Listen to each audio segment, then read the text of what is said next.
Alors, Cobra, c'est une histoire tout à fait inédite, parce que pendant longtemps, les artistes de Cobra, personne n'en parlait. Vous allez voir que c'est un art très virulent, un art très coloré, et en France, à l'époque, notamment dans les années 50 et les années 60, on est plutôt amateur d'un art, de la mesure, de l'équilibre, de l'harmonie, et les artistes de Cobra vont passer complètement à la trappe de l'histoire de l'art. Il faut attendre les années 70-80 pour que l'on redécouvre ces artistes et que les musées s'intéressent enfin à eux. Et l'exposition d'aujourd'hui est aussi une nouvelle étape dans cette redécouverte des artistes de Cobra. Mais qui sont les artistes de Cobra?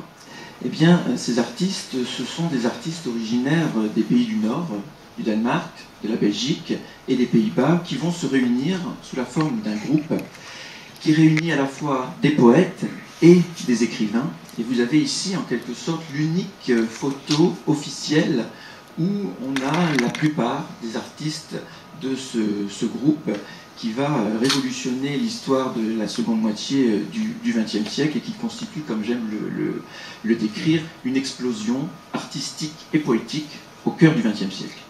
Et donc, eh bien, parmi ces artistes, vous avez au premier plan allongé, qui prend cette pose provocante, comme il savait le faire pour nous faire voir le monde autrement, Asger-Jorn, qui sera le grand leader danois de Cobra. Vous avez aussi, si je prends la souris, ici d'autres représentants importants qui est le pour Cobra, Carl Henning Pedersen, son épouse, Else Alfeit. On a longtemps oublié les femmes dans l'histoire de Cobra, mais on redécouvre aujourd'hui leur rapport et leur rôle dans l'aventure. Une autre artiste femme, Sonia Ferlo, qui était aussi originaire du Danemark, qui était mariée avec Ernest Mancoba, originaire d'Afrique du Sud. Donc vous voyez déjà que les liens de Cobra s'étendent au-delà de l'Europe du Nord.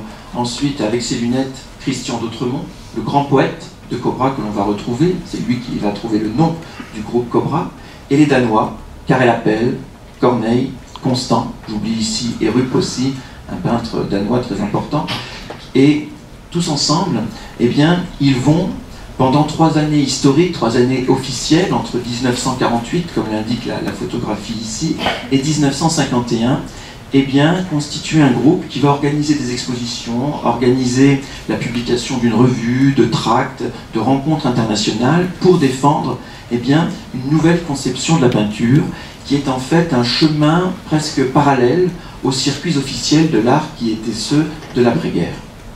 Voici d'autres documents que vous pouvez retrouver dans l'exposition qui nous permettent justement de savoir qui est Cobra et qui n'est pas Cobra. Car tout le monde n'a pas fait partie de Cobra et c'est à partir de ces documents que l'on peut justement rétablir la liste des principaux représentants de ces artistes, de ces poètes. Ici, ce sont en fait les petits fascicules de la première bibliothèque d'art expérimental que les Cobra voulaient éditer pour réunir tous les artistes qui incarnaient leur vision de l'art, et on retrouve bien évidemment Appel, Corneille, mais aussi d'autres artistes comme ici Pierre Alechinsky ou des Français, Doucet et Atlan également, qui ont fait partie de l'aventure comme nous allons les retrouver.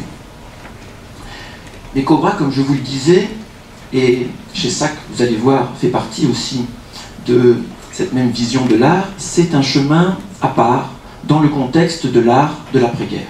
Après cette grande catastrophe qui est la Seconde Guerre mondiale, eh bien, s'impose à Paris à la fois le retour du surréalisme, où André Breton, qui revient de New York, veut toujours imposer sa vision du surréalisme, mais que les jeunes artistes vont décréter comme une vision sclérosée, et donc ils vont faire rupture par rapport à Breton et sa conception du surréalisme.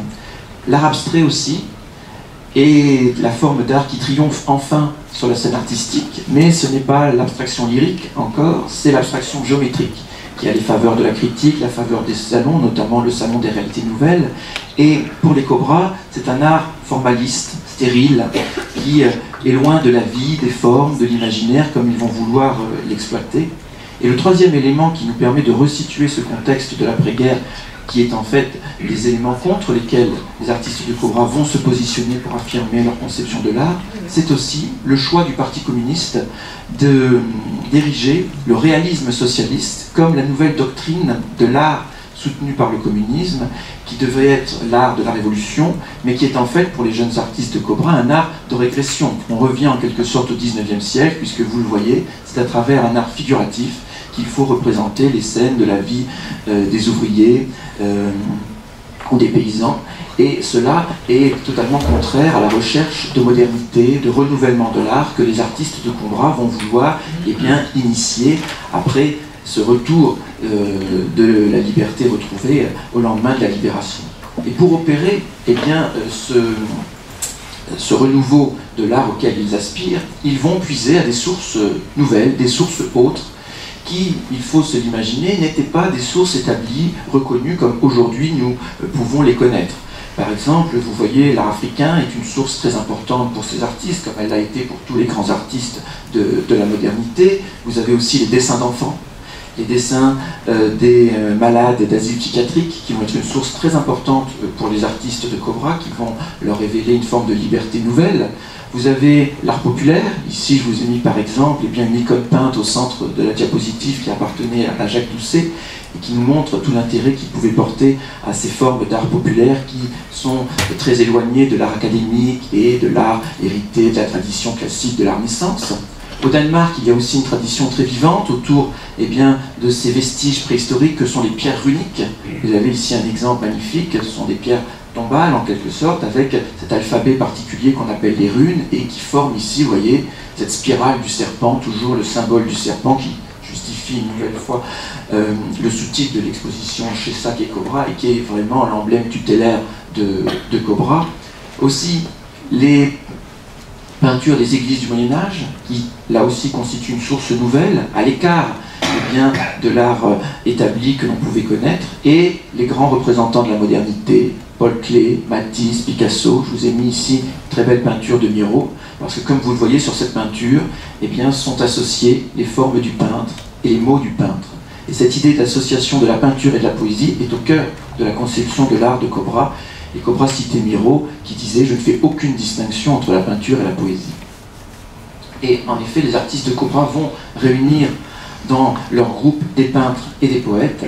Et cette réunion, elle s'accomplit avant la date de 1948, puisque 48 c'est la fin de la guerre. Nous allons voir pourquoi elle est la date de fondation de Combra, mais avant, pendant la guerre, les artistes danois notamment avaient déjà ouvert le chemin de cet art expérimental, spontané, coloré, imaginaire que les artistes de Combra vont mettre en œuvre dans leur peinture, dans leur sculpture et dans leurs poèmes. Et au Danemark, parce qu'il y avait eu dès 1937 des expositions d'art abstrait, ils connaissaient très bien Paul Klee, Miro, Mondrian, pendant la guerre, en signe de résistance, ils vont créer un groupe, le groupe Ellesten, qui va publier cette revue, avec toujours cet animal, vous voyez, fantastique, en guise d'illustration de la couverture. Ellesten signifie en danois le cheval de l'enfer.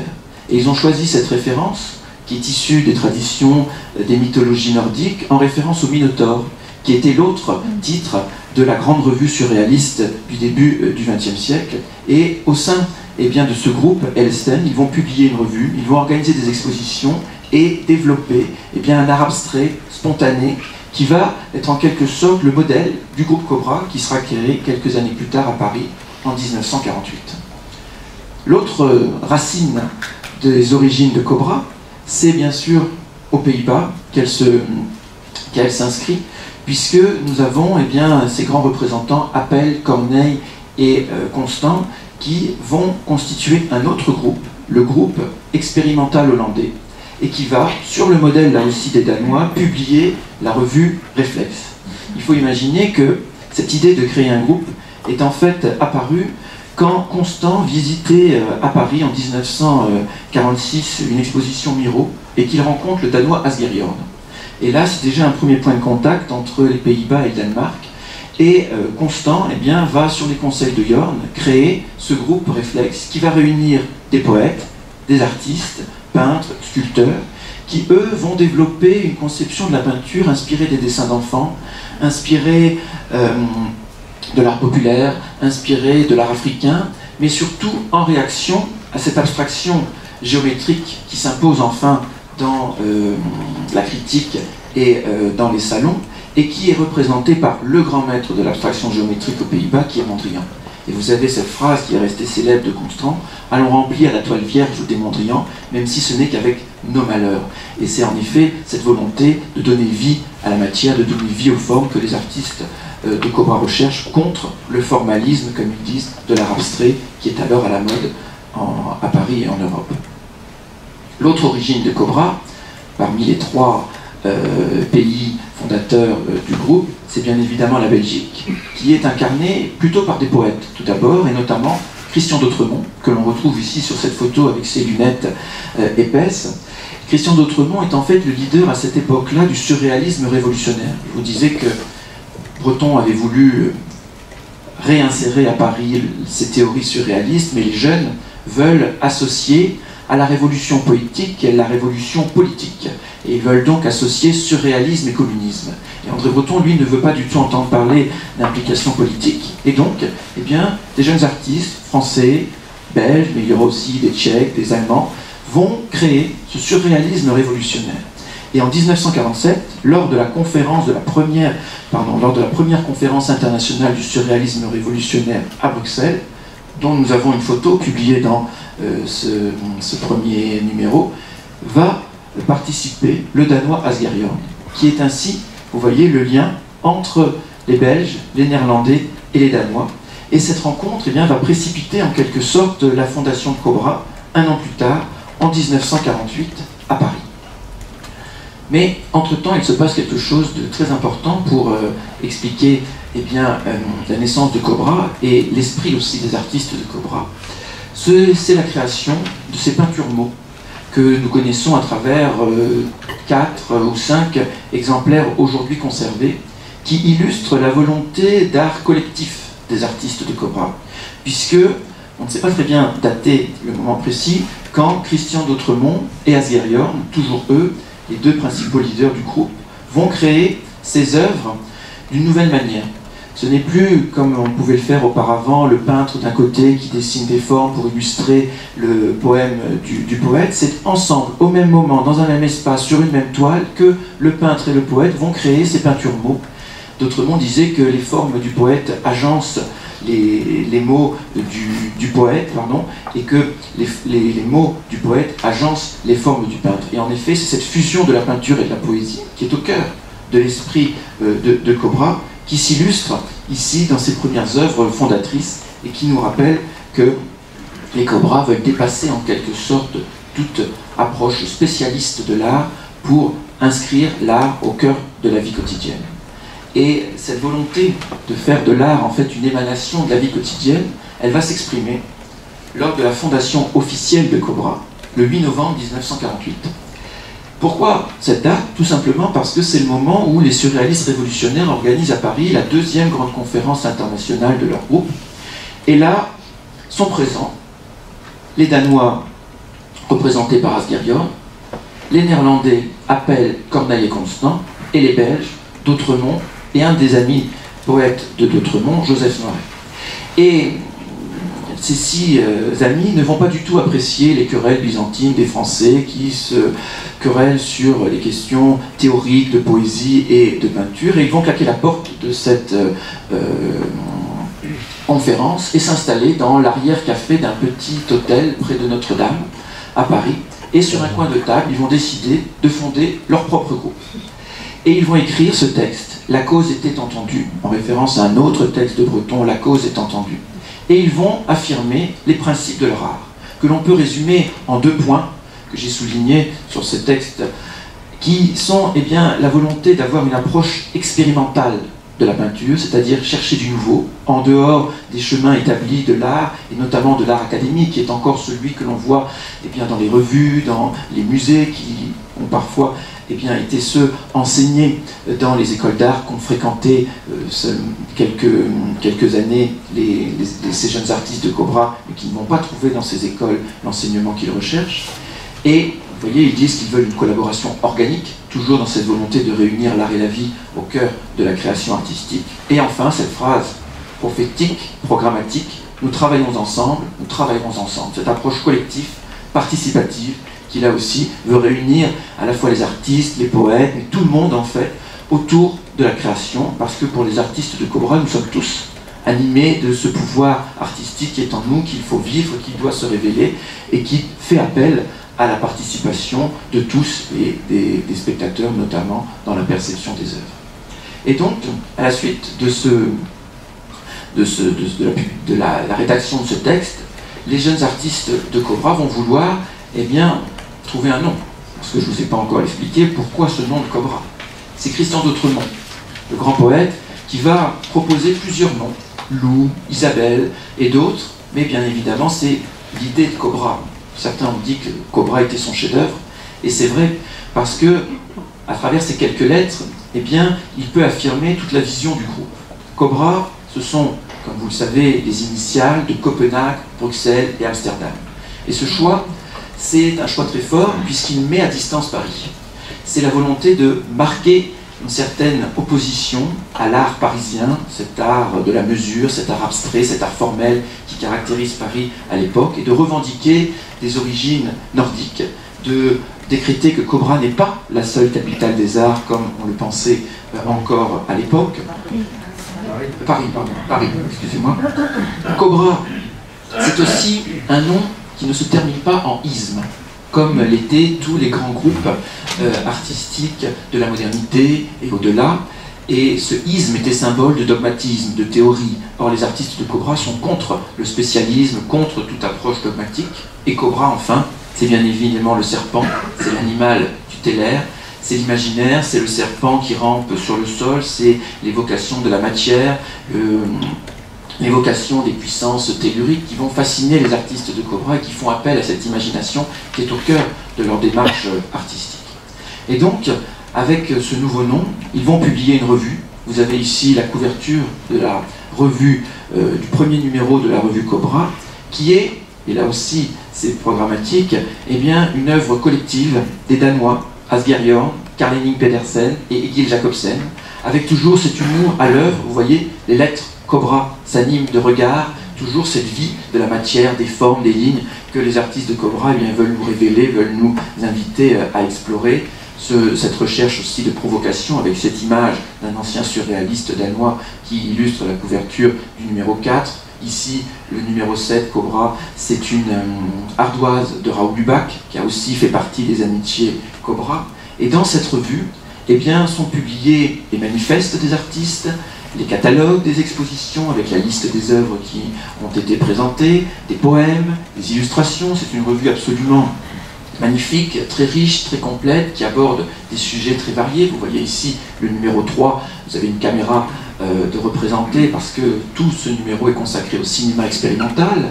Et petit clin d'œil à l'exposition qui a lieu actuellement, c'est dans cette revue Cobra qu'est publiée une lettre de Chessac, qui nous montre qu'il y avait justement des accointances entre Cobra et Chessac, et que, eh bien, il y avait cette volonté d'utiliser la revue comme un organe de diffusion, mais aussi comme un organe de réception cette communion artistique que Chessac et Cobra ont pu partager et dont la revue se fait ici l'écho. Et c'est véritablement une revue qui est aujourd'hui recherchée par les collectionneurs, par les bibliothèques de musées. Alechinsky racontait que personne n'a acheté cette revue, si ce n'est sa mère, sa grand-mère et sa grand-tante.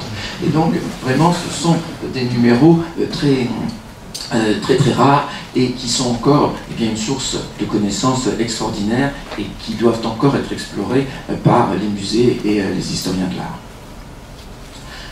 Je voudrais maintenant vous présenter un peu ces artistes de Cobra, dont les meilleurs et les plus grands sont réunis actuellement dans le musée à travers des œuvres absolument magnifiques. Et je vous présenterai ces artistes en vous présentant tout d'abord les Danois, ensuite les Belges et les Néerlandais, et en égrénant aussi cette présentation des acteurs de Cobra au fil eh bien, des expositions et des manifestations que le groupe a organisées entre ces années historiques 1948 et 1951. Alors, le plus ancien des Danois, c'était un peintre, Erup, qui était considéré comme eh bien, l'exemple même de ces artistes populaires. l'art de Cobra, je vous le disais, veut rompre avec la tradition académique, veut rompre avec les formes officielles, et donc elle va s'inspirer des arts populaires qui sont très vivants au Danemark, et Erup, eh bien, est cet artiste qui joue de ces scènes simples, qui représentent des scènes de la vie quotidienne. Vous avez ici ce paysan sur sa charrette, et qui est traité d'une manière un peu naïve et burlesque, et d'autres mots disaient qu'il était le grand peintre populaire du Danemark.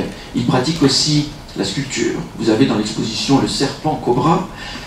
Erup considérait le granit comme une matière vivante, et il fallait révéler l'âme de la pierre, l'être animé de la pierre qui habitait ces pierres qu'il découvrait lors de ses promenades et qu'il révélait à travers quelques touches de peinture. Vous avez ici, vous voyez, ce grand morceau de pierre, ce grand caillou qui prend la forme d'un oiseau grâce à la touche de bleu et de rouge au niveau des yeux et du bec, ou ici ce lutin qui nous rappelle bien évidemment l'influence des mythologies et des traditions nordiques.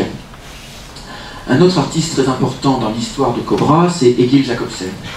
Egil Jacobsen va être le premier, vous voyez, à laisser couler la peinture sur la toile pour faire retentir ce cri de couleur et de liberté de Cobra. Il peint ce tableau, Accumulation, en 1938, quand les nazis envahissent la Tchécoslovaquie.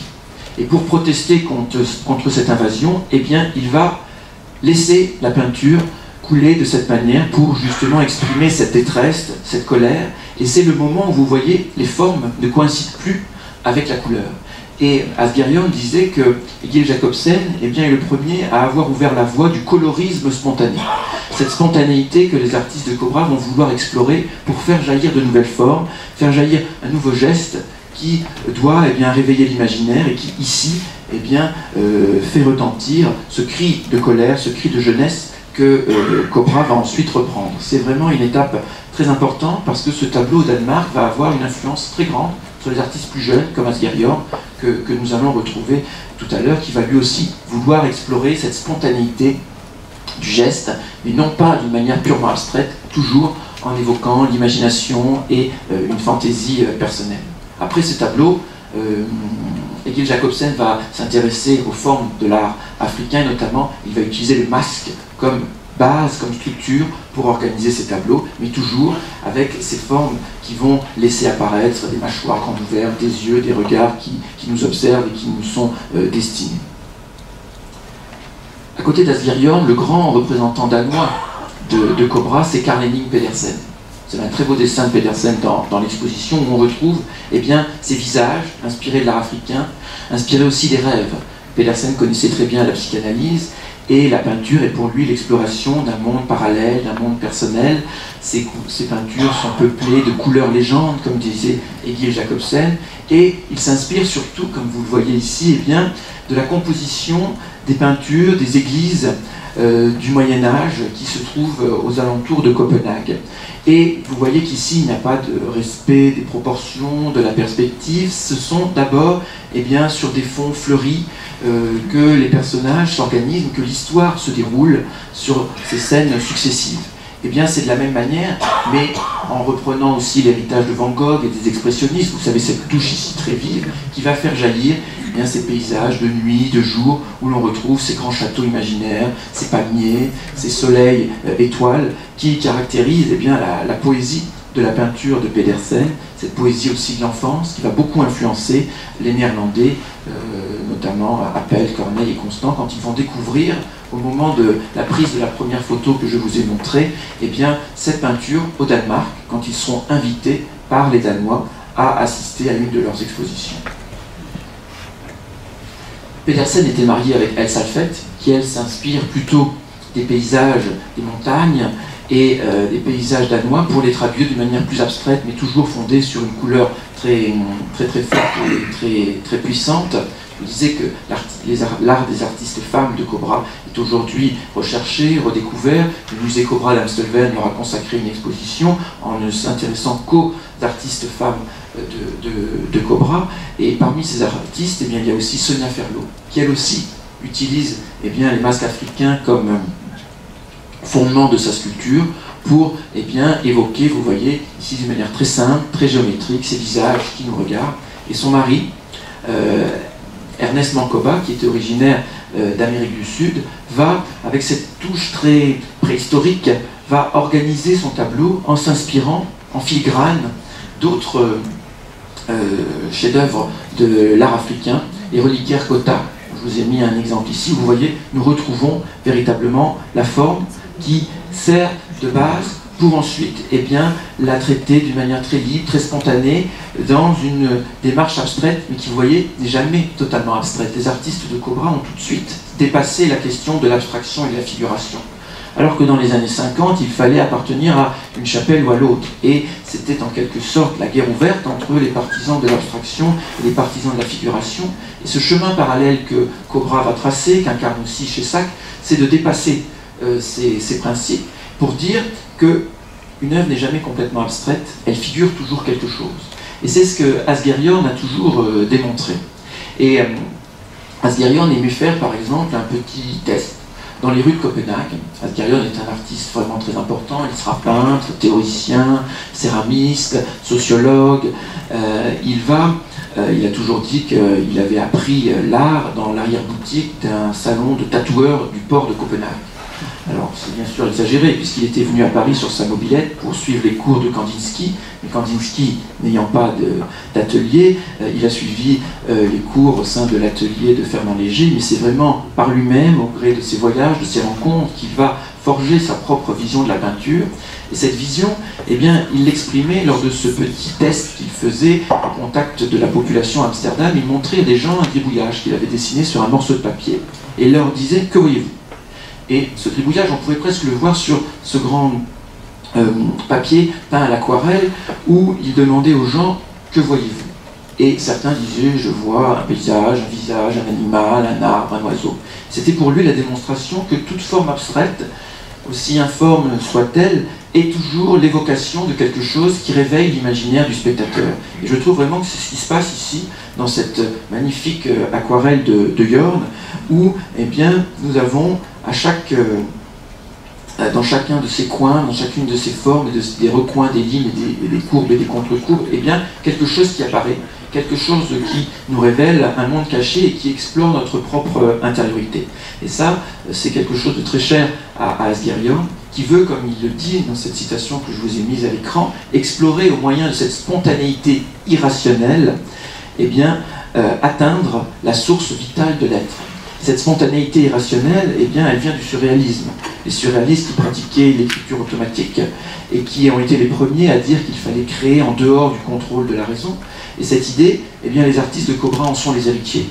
Mais ils ne vont pas l'explorer uniquement en explorant l'inconscient, explorant des formes psychiques de l'art, mais en donnant à la matière tout son pouvoir, en reconnaissant le pouvoir imaginant de la matière, et comme on le voit sur ce très beau panneau de Jorn, Mats, c'est le portrait en fait d'un de ses amis. Mats, c'est le prénom c'est un prénom danois, et vous voyez ici aussi l'influence de Picasso qu'on retrouve dans ses grandes formes mais toujours ces taches de matière qui s'animent d'un regard, d'un visage, d'une main tendue, d'une présence qui donne vie à la peinture et à la couleur. Et Asgherion, tout au long de son œuvre, va développer cette conception de la peinture vivante, de la matière imaginante, et vous avez sur ce grand panneau qui est conservé au centre Pompidou, avec ce titre magnifique mais un peu énigmatique, Kyotosmorama, ces taches de couleur qui s'animent pour laisser s'exprimer cette force vitale qui est là, dans la matière, et qui nous est destinée à nous en tant que spectateurs. Jorn va jouer un rôle essentiel au sein de Cobra, un rôle politique aussi, comme on va le retrouver tout à l'heure, et il fait partie des grandes expositions que les artistes de Cobra organisent, et dont la première a lieu en mars 1949 à Bruxelles. Et cette exposition est l'occasion de nouvelles amitiés, de nouveaux liens. Vous avez ici sur la photo en bas Alechinsky, Dautremont, Corneille, Doucet, qui participent à cette exposition. Et Alechinsky a souvent raconté que c'est à ce moment-là qu'il intègre le groupe Cobra. Il était venu en curieux, et il va sympathiser avec Dautremont, et il va s'investir dans la vie du groupe, notamment en s'impliquant dans la publication de la revue Cobra, puisque lui qui a fait vivre l'esprit de Cobra bien au-delà de Cobra, il est considéré comme un des enfants de Cobra. Cobra était son école, Asgherion et son maître, comme il le dit, il l'a beaucoup fréquenté, il a soutenu aussi pendant les périodes difficiles de la vie d'Asghariorn. D'autres ont aussi été son ami. Et vous voyez, à travers cette peinture que je vous ai mise ici, de l'autre côté du prisme, tout ce qu'il doit à Asghariorn dans cette volonté de donner vie à la matière à travers ses yeux, ses bouches, ses personnages fantastiques qui s'animent et que nous devons débusquer en admirant cette peinture. Alechinsky va vouloir lui aussi explorer cette spontanéité, cette recherche d'expérimentation qui caractérise Cobra en pratiquant la peinture selon la technique de l'encre que son ami Wallace Sting, un peintre chinois établi aux États-Unis, va lui présenter à New York au milieu des années 50. Et il va à partir de ce moment-là adopter, vous voyez, le papier comme support privilégié de sa peinture. Et pourquoi est-ce qu'il abandonne l'huile? Tout simplement parce que la peinture à l'huile, c'est compliqué. C'est une peinture qui nécessite beaucoup de préparation, un temps de séchage très important, alors que l'huile, l'encre, permet de tracer très rapidement des lignes qui vont serpenter sur le papier, qui va l'absorber là aussi très rapidement, et faire apparaître ces monstres échevelés, ce bestiaire fantastique de Cobra, dont Alechinsky va peupler ses toiles, en les organisant parfois avec ses contours illustrés d'une autre couleur, qu'il appelle ses remarques marginales.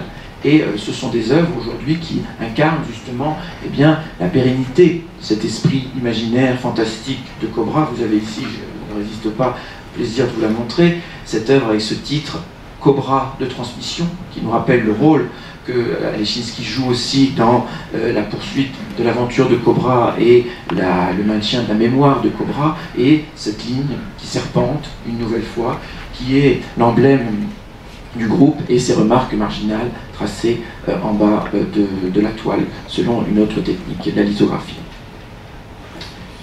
Parmi les Belges qui fréquentent Cobra et qui font véritablement partie de l'aventure, vous avez aussi Renout, un grand ami d'Alechinsky, qui lui aussi veut être un artiste populaire, qui veut s'affranchir de la peinture et de la sculpture traditionnelle et des codes de la sculpture académique, et donc il va s'inspirer des girouettes que l'on voyait au sommet des clochers des églises, et ce coq magnifique de 1950 va faire partie de l'exposition Cobra du Stedelijk Museum en 1948, et elle montre cette volonté qu'ont les artistes de Cobra de puiser à des sources autres qui vont leur permettre de renouveler leur art. Et par la suite, Renout va lui être un grand sculpteur du métal, et vous voyez que cette chiffonnade grandeur nature presque de cuivre, il évoque le Balzac de Rodin, une autre sculpture très importante du XIXe siècle, mais toujours dans cet esprit plein d'humour et fantastique qui caractérise les artistes de Cobra.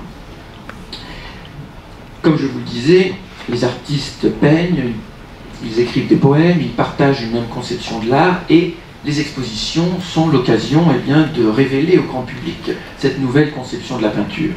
Et c'est tout à fait extraordinaire parce qu'en 1949, un des seuls musées en Europe qui soit ouvert à l'art contemporain dans sa dimension la plus actuelle, la plus novatrice, la plus provocante, c'est le Stedelijk Museum d'Amsterdam, qui est dirigé par un directeur extraordinaire, Willem Sandberg, qui va ouvrir les portes de son grand musée aux artistes de Cobra. Et ils vont organiser une exposition qui va faire date, qui est la première exposition internationale d'art expérimental, dont vous avez une des photos ici qui nous plonge dans cette atmosphère, dans cet accrochage historique, puisque tous les artistes de Cobra vont en faire partie, et ils sont confrontés à un problème que va résoudre Aldo Van Eyck, l'architecte qui est ami des Cobra et qui est en charge de l'accrochage, puisque vous voyez, ce n'est pas un accrochage conventionnel qui nous est présenté ici, parce que les œuvres sont en petit nombre, que les formats ne sont pas très grands et que les salles du Stedelijk Museum représentent des volumes très importants. Aldo Van Eyck va proposer d'accrocher les tableaux sur toute la hauteur du mur en mettant en tension les toiles, vous voyez, sur des espaces très élevés, parfois au ras du sol, en présentant les œuvres sur papier sur des socles bas à l'horizontale, et en installant les sculptures sur ces socles noirs qui les mettent en valeur. C'est une exposition qui va avoir un retentissement très important, qui va bien évidemment déclencher un scandale, et qui est resté dans les annales de l'histoire des musées, parce que cet accrochage que je vous remontre ici, c'était la volonté, en fait, non pas de nous mettre face à la peinture, mais de nous immerger au cœur de la peinture, comme si nous faisions partie des œuvres et de ces paysages fantastiques et imaginaires que les artistes de Cobra réalisent. Et cette immersion, elle, s'accomplit dès l'entrée de l'exposition, où retentit en quelque sorte, vous voyez, les lettres du groupe Cobra et cette grande peinture de Constant, Le Point Levé, qui nous rappelle que si l'art de Cobra est un art de l'imagination, un art du rêve, un art de la poésie, un art de l'enfance, c'est aussi un art politique qui veut ancrer la création au cœur de la vie quotidienne pour changer le monde, pour créer un art collectif, nous rapprocher, créer une nouvelle communauté et aussi régénérer la vie après la catastrophe de la Seconde Guerre mondiale. Et ce point levé est encore visible au Stedelijk Museum, où la toile est aujourd'hui conservée.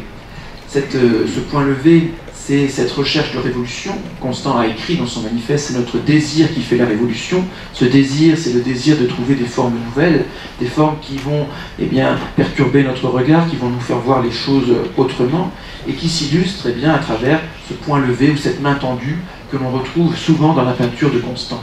Constant, contre le formalisme de l'art abstrait, disait que la peinture, ce n'est pas une construction de lignes et des couleurs. C'est un cri, c'est une nuit, c'est un animal, c'est un homme, c'est tout cela à la fois. Et ce cri, on le voit véritablement retentir dans ces œuvres, dont Constant est vraiment un grand représentant et un grand artiste de Cobra de cette période-là. Alors l'exposition, comme je vous le disais, ne va pas plaire du tout au public habituel des musées. Les caricatures qui sont publiées au lendemain du vernissage nous le montrent, elles sont vraiment fantastiques. Vous voyez à côté de la photo de l'accrochage, on se moque de Willem Sandberg, le directeur, qui doit balayer son musée après le scandale, les bagarres qui se sont aussi déroulées dans ces salles. Et c'est néanmoins aujourd'hui une date fondatrice dans l'histoire des expositions. Vous avez cette photo aussi magnifique où on voit cette émotion collective, cet élan participatif de ces artistes qui viennent de toute l'Europe pour présenter leur tableau.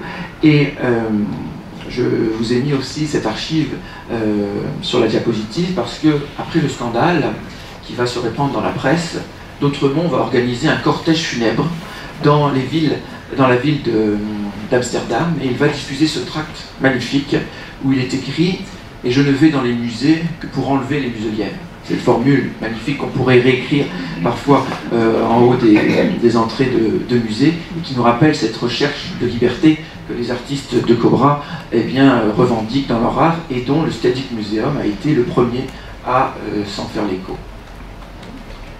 Je vous disais que peinture et poésie ne sont pas distincts dans la conception de l'art des Cobra, et lors de l'exposition au Stedelijk Museum, les poètes aussi étaient à l'honneur. Il y avait une salle où ils avaient pu accrocher leurs poèmes pour montrer que la poésie fait aussi partie de cette nouvelle conception de l'art. Et en 1949, Constant et Gerrit Kouvenaar, un poète néerlandais, vont publier ce livre magnifique qui illustre cette fusion aussi des mots et des formes, de la peinture et de la poésie. Vous voyez, ce n'est pas d'un côté sur une page le texte du poème et de l'autre une illustration, comme cela se faisait d'ordinaire. C'est véritablement cette volonté de réunir les deux dans un élan commun et de faire retentir cette nouvelle conception de l'art que nous indique le titre même de ce recueil, Good Morgen Anne, bonjour coq, ce coq qui fait retentir ce cri du matin, ce cri d'un nouveau jour, qui est ce nouveau jour que les artistes de Cobra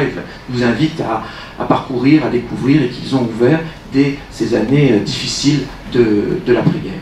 On retrouve toujours cet imaginaire aussi fantastique avec, vous voyez, les monstres, les châteaux. Avec ce château ici rose que vous avez, on voit tout ce que Constant et les Néerlandais doivent aux Danois, et notamment à Carl Henning Pedersen, dont nous avons vu une grande peinture tout à l'heure. Un autre Néerlandais très important au sein de Cobra, c'est Corneille. Corneille qui était né à Liège, mais qui était de parents néerlandais, et qui illustre cette poésie de l'enfance, cette poésie des enfants adultes qui caractérise Cobra, et qu'il partage avec Chessac notamment. Et vous voyez ici ce personnage, ce montagnard qui est dessiné comme un bonhomme en fil de fer. C'est dans la couleur elle-même que Corneille a tracé les formes pour organiser la scène, puisque vous voyez, le jaune du ciel est le même que le jaune de la montagne, que le jaune du visage. C'est une nouvelle fois la matière, la couleur qui donne vie à ce personnage, à ce skieur en fait, qui semble remonter vers son chalet dans la montagne. Ensuite, dans les années 60-70, Corneille va simplifier encore sa manière de peindre en s'inspirant de l'art africain et de ses voyages qu'il va faire à travers le monde. Mais Corneille, c'est un des grands enfants adultes de Cobra, comme je vous le disais, et vous avez par exemple ce petit tableau, le cerf-volant. C'est un enfant qui joue au cerf-volant et qui est peint comme un enfant pourrait le peindre. Et cette idée de peindre comme un enfant, c'est une manière de renouveler la pratique de la peinture, mais c'est aussi une manière de retrouver cette spontanéité, cette liberté. Parce que vous voyez, dans cette phrase de Constant, il dit « L'enfant, lui, ne connaît aucune règle, que la spontanéité de son vécu personnel et n'a d'autre besoin que d'exprimer cela. » Alors on nuancerait aujourd'hui cette vision, puisqu'on sait très bien qu'à toutes les étapes de l'existence, nous intériorisons des règles, des conventions, mais il y a dans cette volonté de renouer avec l'enfance, eh bien cette recherche de liberté, d'authenticité, loin de l'inauthenticité, du mensonge, de la stérilité, qui, aux yeux des artistes de Cobra, eh bien, est celle de l'art académique, de l'art établi de l'époque contre lequel eh bien, il se positionne. Et Corneille, avec Constant et Appel, font vraiment partie de ces grands représentants de cet esprit enfantin, ludique. Corneille avait dit « pas de bon tableau sans un gros plaisir ». Vous voyez tout l'esprit qui est à l'œuvre, c'est sérieusement, pas sérieux, qu'il faut concevoir eh bien, la peinture. Nous travaillons ensemble et nous travaillerons ensemble, on dit les Cobras, et ici nous avons une illustration de cette conception collective de l'art, puisque, et c'est une œuvre qui m'avait été proposée quand j'organisais une exposition, à un moment où je n'avais pas encore déchiffré, vous voyez ici les signatures, Constant, Corneille, Amsterdam, 1950. C'est une œuvre qu'ils ont réalisée à 4 mains, qui illustre cette volonté de dépasser l'ego personnel de l'artiste, et je dois dire qu'il est très difficile de savoir ce qu'a peint Constant et ce qu'a peint Corneille dans ce tableau. C'est véritablement cette fusion de la création qui s'illustre dans cette très, très belle œuvre de l'époque historique de Cobra. L'autre grand représentant néerlandais, qui est souvent l'artiste que l'on associe à Cobra, c'est Karel Appel. Karel Appel qui va eh bien, être aussi un artiste autodidacte. Il avait rencontré Corneille quand ils ont fréquenté quelque temps l'école, enfin, l'Académie des Beaux-Arts d'Amsterdam, mais ils en ont très vite claqué la porte. Et c'est en découvrant l'art de Matisse, de Picasso, qu'il va dessiner ces grandes formes, où l'on retrouve toujours eh bien, cette couleur virulente qui caractérise sa peinture, où se retrouve aussi l'influence de l'art africain qui le passionne. Et imaginez que Karel Appel, parce qu'à l'époque, ce sont des artistes qui vont essayer de voyager en Europe, va traverser l'Allemagne, directement après la fin de la guerre, et il va voir à travers les fenêtres du train les visages des enfants affamés qui réclament quelque chose aux voyageurs, et Appel va être bouleversé par ces visages d'enfants. Il va faire toute une série de peintures qu'on appelle les enfants interrogateurs, et on retrouve encore, par exemple, dans cette maternité de 1951, ce souvenir qui hante sa peinture, où ces regards qui nous fixent sont les regards de ces enfants, de la misère qui est encore présente au lendemain de la guerre. La maternité, c'est bien évidemment un jeu aussi avec les madones de la Renaissance, qui sont ici traitées d'une manière extrêmement simple, primitive, et l'enfant à l'horizontale, c'est peut-être même l'enfant mort, un enfant mort que Karel Appel a peut-être vu lors de sa traversée en train de l'Allemagne après la libération. Ce sont des œuvres vraiment très fortes, où on retrouve cette puissance des couleurs, des aplats, qui caractérise aussi cette modernité que les artistes de Cobra revendiquent, cerné de noir, qui peut rappeler Van Gogh, qui rappelle aussi Gauguin, mais que Corneille va toujours traiter avec cette puissance, tout d'abord de la couleur et ensuite de la matière. Il veut explorer justement cette force de la matière, comme il le dit, en étant un barbare civilisé. Ils ont bien conscience qu'ils viennent après des siècles de civilisation, mais que cette civilisation s'est étiolée, s'est effondrée pendant la guerre, et il faut donc la renouveler en puisant à des sources autres, l'art africain par exemple, mais aussi l'art préhistorique, et cette œuvre extraordinaire, avec ce titre « Peur » qui fait retentir justement ce cri de jeunesse, de liberté que leur peinture incarne. Et vous voyez, il y a toujours ces dents, ces visages qui se retrouvent dans cette peinture, que les artistes vont travailler d'une manière spontanée, libre, en explorant bien, une sorte d'élan vital que l'on peut voir sur ce rare film que un ami néerlandais de Karel Appel, Jan Vriemans, a réalisé dans les années 60. On le voit en train de peindre. Karel Appel disait « je ne peins pas, je me bats avec la matière sur la toile ». Et vous allez voir comment il fait jaillir justement ce monde imaginaire, ces formes fabuleuses de sa peinture.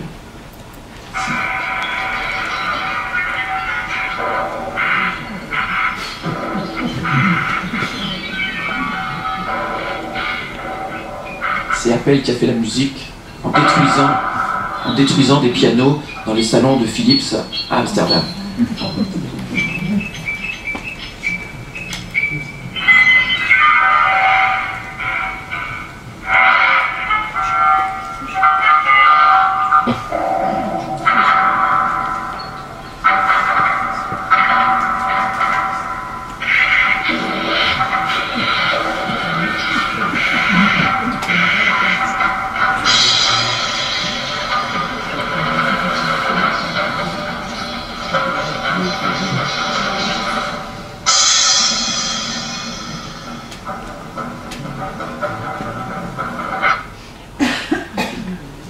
Voilà le résultat final, où justement dans ce magma de peinture on retrouve toujours ces oiseaux, ces visages, ces personnages.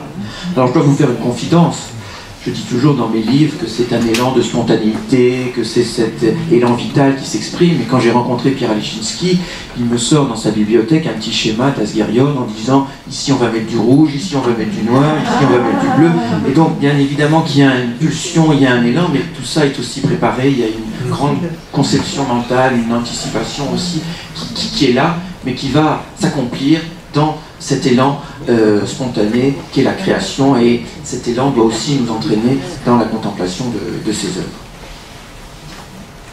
Nous avons vu les Danois, nous avons vu des Belges, nous avons vu les Néerlandais, mais Cobra était aussi une internationale, et il y a une volonté de rassembler des artistes qui étaient originaires d'autres pays.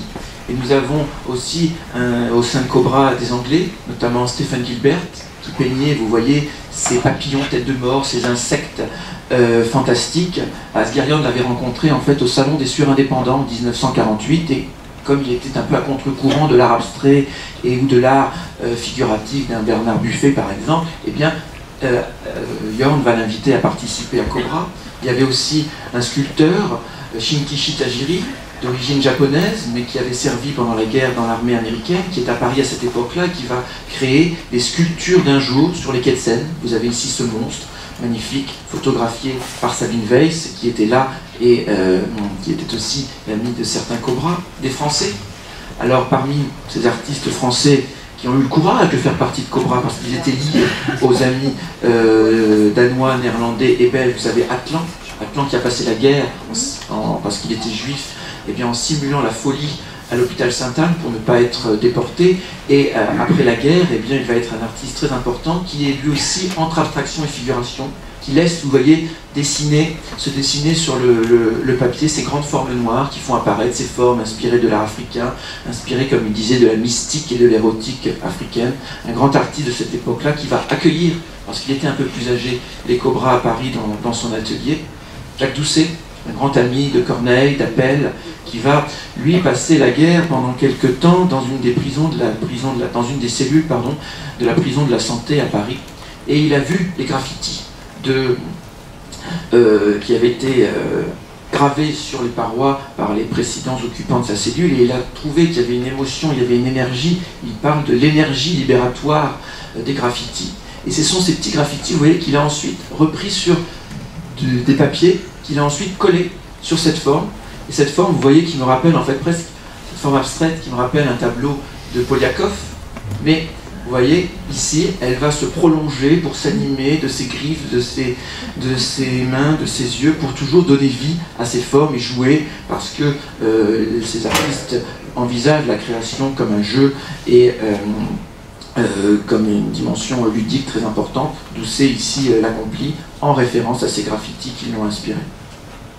Les œuvres collectives, là aussi c'est un grand moment de l'histoire de Cobra, parce que à l'occasion des rencontres internationales qu'ils organisent, eh bien, c'est le moment où ils peuvent mettre en pratique leur conception de la peinture qui veut faire participer tout le monde. Et vous les avez ici tous réunis avec leurs femmes, leurs enfants, et ils sont en fait autorisés à occuper la maison des architectes de Bregnerode au Danemark. Et ils sont là pendant quelques semaines et ils vont avoir l'idée de réaménager la maison et de la redécorer. Mais vous voyez que ce sont en fait des peintures anti-décoratives qu'ils vont tracer tous ensemble, joyeusement pendant ce séjour, et qui est en fait un des moments essentiels de l'histoire de Cobra et de cette conception collective participative. Vous avez ici un des murs, vous retrouvez les personnages de Carl Henning Pedersen. La porte a été peinte ici par Stefan Gilbert, l'anglais, avec le fils de Jorn, Klaus, qui avait 7 ans à l'époque. Et vous voyez qu'on fait participer les enfants pour affirmer cette volonté d'être soi-même un enfant. Vous avez ici les grands panneaux de Stefan Gilbert de part et d'autre de la cheminée et le mur où chacun des caissons a été attribué à un artiste et qui compose cette grande œuvre collective. C'est bien évidemment, et malheureusement, la seule œuvre conservée. Parce que quand les jeunes architectes sont revenus, ça leur a pas plu du tout, ils ont tout repeint, blanchi à la chaux. Et on a perdu ces décors. Heureusement qu'il y a quelques photos, mais le plafond est conservé. Je suis allé le voir dans un tout petit musée près de Copenhague, au Danemark. Vous avez ici par exemple le caisson dessiné par Asger Jorn, ici un poème peint par Pedersen et sa fille, Osterlin, et d'autres membres de Cobra, des Danois notamment. Et là s'illustre cette volonté de réunir les peintres, les poètes, les enfants, les femmes. Tout le monde participe à cette création collective en dehors de toute spécialisation. C'est vraiment le concept d'anti-spécialisme que les artistes de Cobra mettent ici à l'œuvre pour dépasser les frontières, dépasser les limites et faire jaillir l'art de la vie quotidienne d'un élan collectif et participatif. Karel Appel, Constant et Corneille n'ont pas pu participer à cette rencontre de Bregnerode, mais quelques temps après, ils vont se retrouver au Danemark, à Silkeborg, dans la maison d'un ami fruticulteur, Erik Nyholm, et ils vont peindre là aussi les murs, toujours dans cet esprit anti-décoratif et magnifique. Et je vous mets cette photo que vous avez ici en écho à la magnifique porte de Chessac que vous avez dans l'exposition, et on voit vraiment la parenté d'esprit et cette filiation spirituelle qu'il y a entre ces artistes, puisque vous voyez, nous avons ici des formes qui sont peut-être de Karel Appel, ici la sirène et de Corneille, ici vous avez des monstres de Constant, et tous les trois ont signé Constant, Corneille, Appel, et regardez bien avec attention, il n'y a pas d'espace entre les noms, c'est cette fusion, vous voyez, dans la signature même de l'œuvre qui s'exprime pour toujours dépasser les égos des artistes. Là aussi, tout est perdu, à l'exception du plafond que vous pouvez voir au musée Jorn à Silkeborg, et qui est ce vestige de cet art collectif et participatif. Le plafond a probablement été peint par Constant. L'aventure officielle de Cobra se termine en 1951. Les tensions se font de plus en plus grandes entre ces artistes aux fortes personnalités. Jorn est parti avec la femme de Constant, ça ne facilite pas les choses. Jorn et d'autres noms sont tous les deux malades et soignés, et ils se font soigner à Silkeborg, ils ont la tuberculose.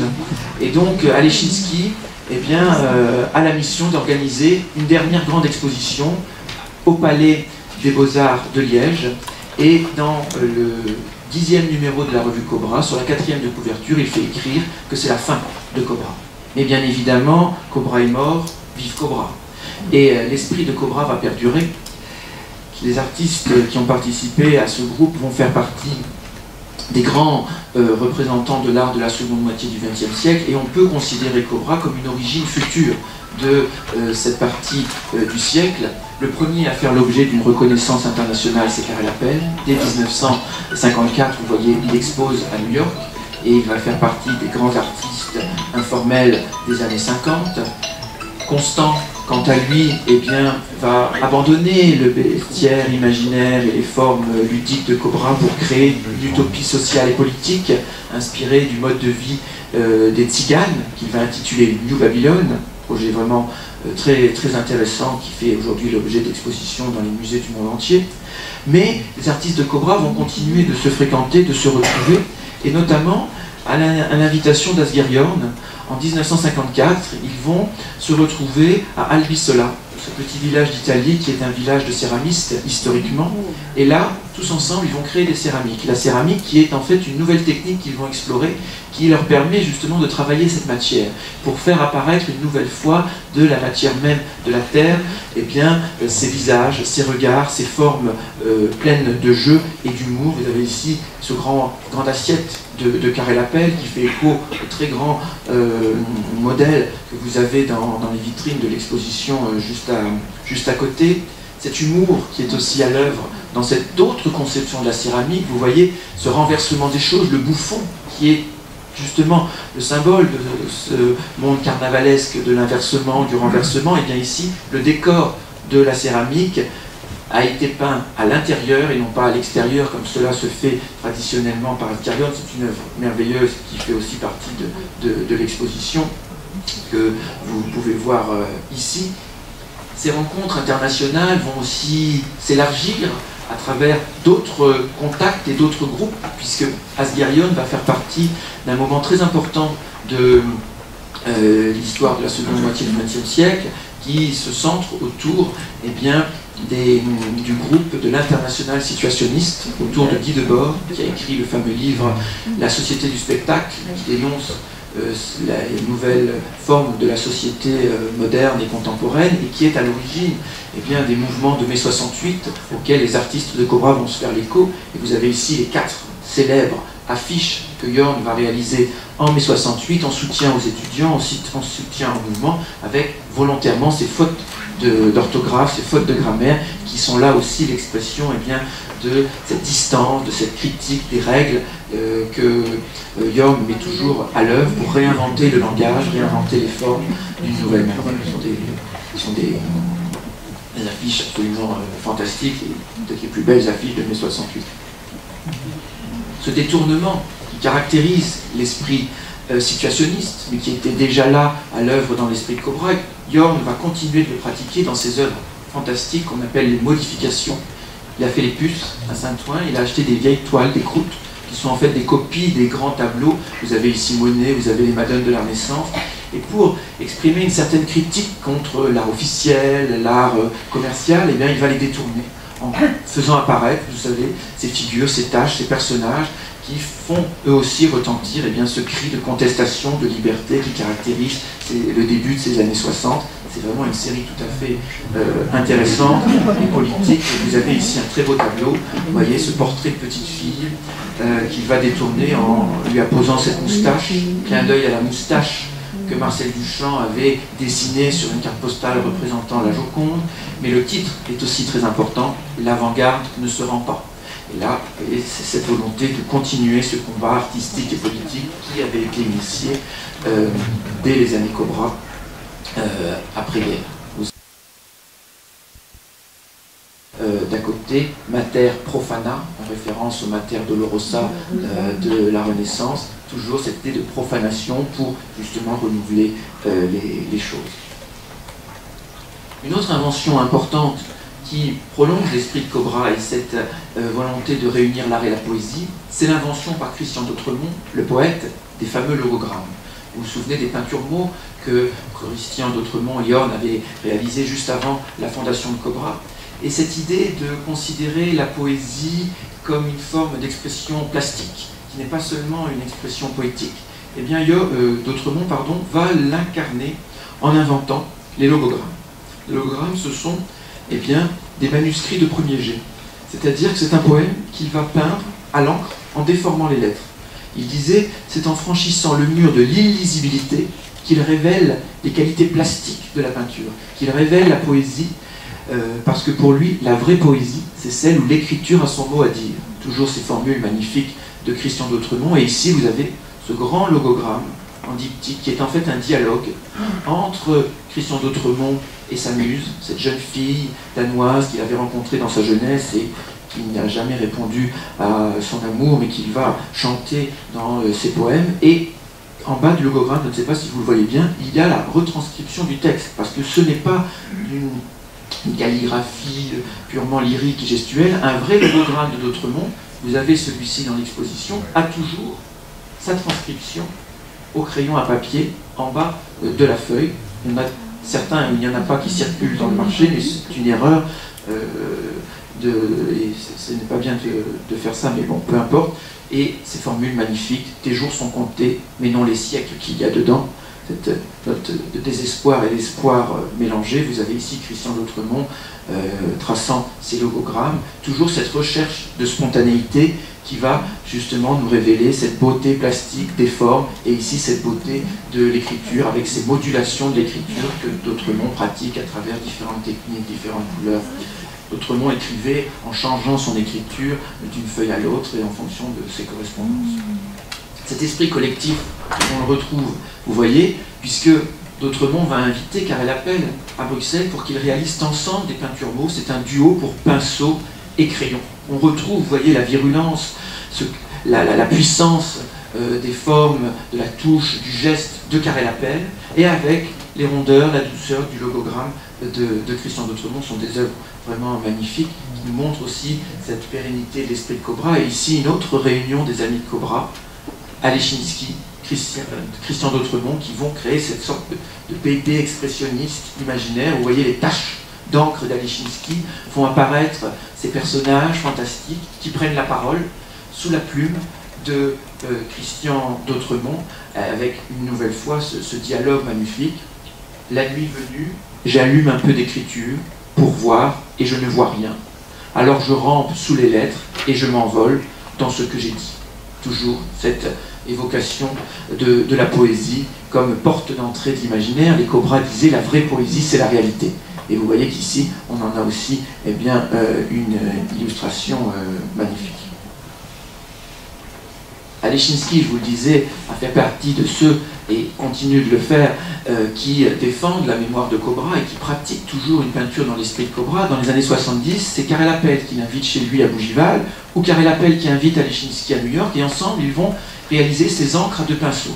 Là aussi, magnifique. L'un commence, l'autre termine l'œuvre, toujours sur le papier, pour avoir cette facilité, cette fluidité de l'absorption de la matière sur le papier, et ils vont faire apparaître ces formes caractéristiques du bestiaire de Cobra. On retrouve les volcans, ces volcans, cette irruption de matière qui caractérise Cobra et qui caractérise la peinture d'Alechinsky, et ici ce grand oiseau qui rappelle les formes du grand oiseau qu'on a vu sur la grande toile que Appel à peindre devant nous, si je puis dire.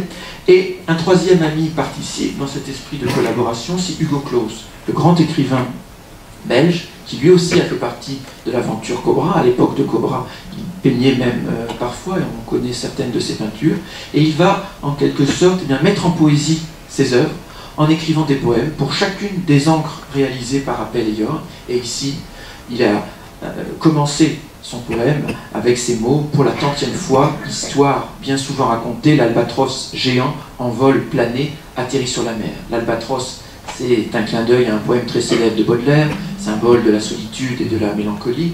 Et vous voyez ici comment la peinture, la poésie et toute la modernité se retrouvent dans cet élan collectif des artistes de Cobra qui prolongent leurs œuvres de jeunesse. Et enfin, pour terminer, les années 60 les années 60-70 qui font réapparaître dans la lumière l'histoire de Cobra, revivre son esprit, est aussi une période où l'on voit s'organiser les premières rétrospectives, tout d'abord au Danemark, aux Pays-Bas, en Belgique, et vous avez ici le carton en 66 de la première exposition Cobra, et vous avez ici tous les Cobras réunis à Paris en 1982. C'est Alechinsky qui a mis les légendes avec tous les noms des artistes. qui sont là. Vous avez même au milieu Willem Sandberg, l'ancien directeur du Stedelijk Museum, qui est là pour bien affirmer qu'il ne s'était pas trompé et qui fait partie des premiers à l'avoir vu. Vous avez ici aussi Michel Ragon, le grand critique français qui a défendu Cobra et dont toute une section de l'exposition réunit certaines de ses archives. Les lettres de Björn à Michel Ragon sont magnifiques, vous pouvez les lire dans l'exposition. Et c'est aussi le temps des rétrospectives, le temps des musées, puisque eh bien, en 65, Björn va faire une grande donation des œuvres de tous ses amis, de Cobra et de plus largement, pour créer le Museum Björn à Silkeborg, qui est un musée absolument magnifique. Vous avez ici l'entrée du musée, avec une grande mosaïque d'Alechinsky, ici une mosaïque une grande fresque du buffet, les sculptures de Erup, et qui, eh bien là, font de Silkeborg un des lieux de mémoire, un des lieux de référence de l'esprit de Cobra, et qui est un des endroits où j'ai pu étudier les archives et tenter de participer à l'écriture de cette histoire de Cobra. Et ces expositions, vous voyez, commencent en 1982 en France, et l'exposition qui a lieu aujourd'hui est une nouvelle étape de cette réception de Cobra et une nouvelle lumière sur l'histoire de Cobra à travers ce dialogue inédit mais plein d'humour et de poésie entre Chessac et les amis de Cobra. Voilà ce que je voulais vous dire.